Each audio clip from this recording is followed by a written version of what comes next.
இயேசுவில் அன்புமிக்க சகோதர சகோதரிகளே, இந்த தவ காலத்தினுடைய பெரிய வாரத்தில் நாம் பயணித்துக் கொண்டிருக்கிறோம்.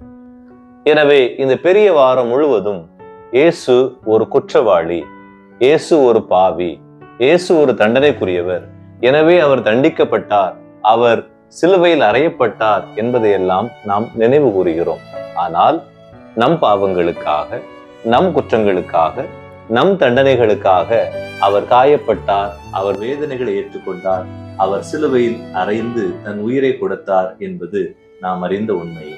எனவே இந்த காணொளி பதிவில் உங்களுக்கு இயேசு குற்றவாளியா, இயேசு உண்மையிலேயே தவறு செய்தவரா, இயேசு உண்மையிலேயே தண்டனைக்குரியவரா, ஒருவேளை இயல்பாக இயேசு நல்லவரா கெட்டவரா, இயேசுனுடைய இறுதி தீர்ப்பு என்பது நியாயமானதா அநியாயமானதா என்பதை குறித்து உங்களோடு சில வார்த்தைகளை பேச விரும்புகின்றேன்.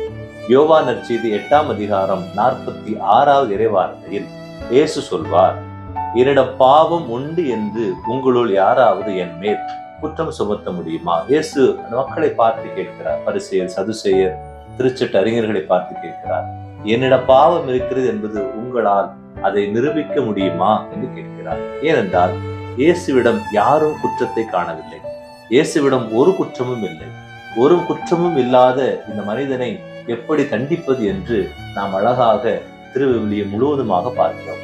லூக்கா நற்செய்தி 23ஆம் அதிகாரத்தில் அவர், நான் உங்கள் முன்னிலை விசாரித்தும் நீங்கள் சுமத்துகிற குற்றத்தையும் இவனிடத்தில் காணவில்லை என்று பிலாத்து சொல்கிறார்.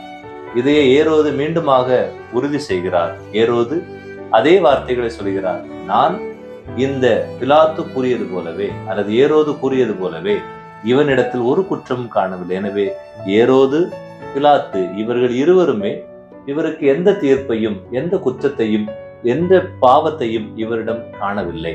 ஏனென்றால் அந்த அளவிற்கு இந்த இயேசு நல்லவராக இருந்தார்.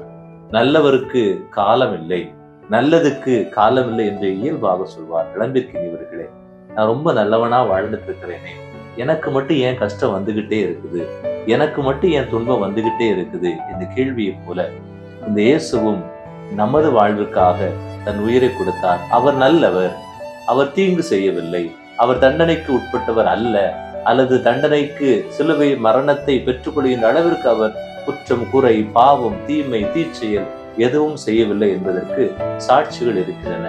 முதல் சாட்சி லூக்கா நற்செய்தி 23ஆம் அதிகாரம் 4வது இறைவார்த்தையில் பிலாத்து தலைமை குருக்களையும் மக்கள் கூட்டத்தையும் பார்த்து, இவனிடம் நான் குற்றம் ஒன்றும் காணவில்லை என்று கூறியுள்ளார். எனவே பிலாத்து மிகப்பெரிய விசாரணைக்கு பிறகு இந்த இயேசுவை குறித்து அந்த மக்களிடமும் அங்கிருந்த பெரிய பரிசேயர், சதுசேயர், திருச்சட்ட அறிஞர்கள் அனைவரிடத்திலும் அவர் சொன்ன சாட்சியானது, இவனிடத்தில் ஒரு குற்றமும் நாம் காணவில்லை. எனவே குற்றமே இல்லாத ஒரு மனிதனுக்கு அந்த மக்களும் அவரை சுற்றி இருந்த மனிதர்கள் கொடுத்த அந்த தண்டனையை பிரித்து அல்லது அவருடைய அழுத்தத்தின் பொருட்டு இயேசு குற்றம் செய்தவர் என்று பொய்யாக சுமத்தப்படுகிறார். இரண்டாவதாக இயேசு குற்றமற்றவர் என்பதற்குரிய சாட்சி மத்தேயு நற்செய்தி 27ஆம் அதிகாரம் 4வது இறைவார்த்தையில், பாவப் பழிவில்லாதவரை காட்டிக் கொடுத்து பாவம் செய்தேன் என்று யூதாசு தன்னிலையில் வருந்தி அவர் தூக்கிலிட்டு இறந்தார் என்று சொல்லப்படுகிறது. பாவ பழிகள் எதுவும் இல்லாத ஒரு மனிதனை நான் காட்டி கொடுத்து விட்டேன் என்று இந்த யூதாஸ் இஸ்காரியோத்து இந்த இயேசுவை நல்லவர், குற்றம் இல்லாதவர், பாவம் இல்லாதவர் என்று இரண்டாவது சாட்சியாக முன்னிறுத்துகிறார்.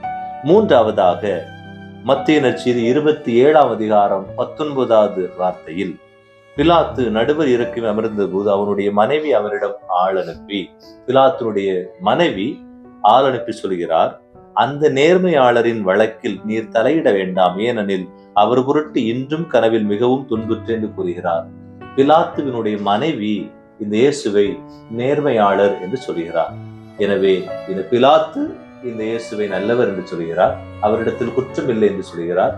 இந்த மனைவி அதைவிட சற்று மேலாக சென்று, அவர் நேர்மையாளர், அவருக்கு அவருடைய வழக்கில் நீர் தலையிட வேண்டாம் என்று இந்த பிலாத்துனுடைய மனைவி கூறுகின்ற சாட்சி மூன்றாவது சாட்சியமாக அமைகிறது. நான்காவதாக லூக்கா நற்செய்தி 23ஆம் அதிகாரம் 41வது இறைவார்த்தையில், நாம் தண்டிக்கப்படுவதற்கும் தண்டிக்கப்படுவது முறையே.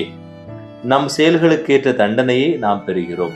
இவர் ஒரு குற்றமும் செய்யவில்லையே என்று பதிலுரைத்தான். இயேசுவோடு அறையப்பட்ட அந்த 2 மனிதர்களில் ஒருவர் சொன்ன வார்த்தை, இவர் ஒரு குற்றமும் செய்யவில்லையே என்று. இயேசு குற்றமில்லாதவர் என்று இயேசுவை குறித்து முன்னுரைக்கிறார்.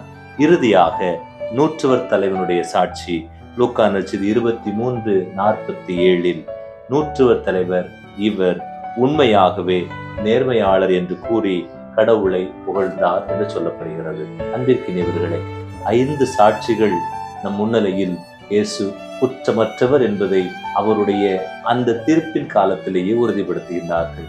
யூதாசு, பிலாத்துனுடைய மனைவி, அதோடு சேர்த்து அவரோடு அறையப்பட்ட அந்த மனிதன் மற்றும் அவரை சிலுவையில் அறைந்த போது அவருடைய விழாவில் குத்தி திறக்கப்பட்டதை கண்ட அந்த நூற்றுவர் தலைவன், இவர்கள் 5 சொன்ன அந்த கருத்தை வைத்து பார்க்கின்ற போது இயேசு குற்றமில்லாதவர். எனவே இந்த நாளில் இயேசு குற்றவாளியா அல்லது நிரபராதியா, அல்லது இயேசு நேர்மையாளரா, இயேசு ஒரு பாவியா என்றெல்லாம் நாம் சிந்திக்க தோன்றும். ஆனால் இந்த தவக்காலத்தில், குறிப்பாக பெரிய வாரத்தில், நாம் நினைக்க வேண்டியது, ஒரு குற்றமும் செய்யாத இந்த இயேசு தண்டிக்கப்பட்டார். இன்று நாம் சற்று யோசித்து பார்ப்போம். அநியாய தீர்ப்புகளை நாம் ஒருவர் மற்றவர் மீது திணித்துக் கொண்டிருக்கிறோம். குற்றமற்ற மனிதர்களை நாம் குற்றவாளிகள் என்று சொல்லிக் கொண்டிருக்கிறோம். பல நேரங்களில் பிறருக்கு தண்டனை வாங்கி கொடுத்து கொண்டிருக்கிறோம். இரண்டாவதாக, அநியாய தீர்ப்புக்கு நாம் ஆளாகிறோம். நம்மை குற்றவாளிகள் என்று பிறர் கூறுகின்றார்கள். பிறர் நமக்கு வலிகளை தருகின்றார்கள். இயேசுவிடம் ஒப்பு கொடுத்து வலி வேண்டுவோம். ஆமேன்.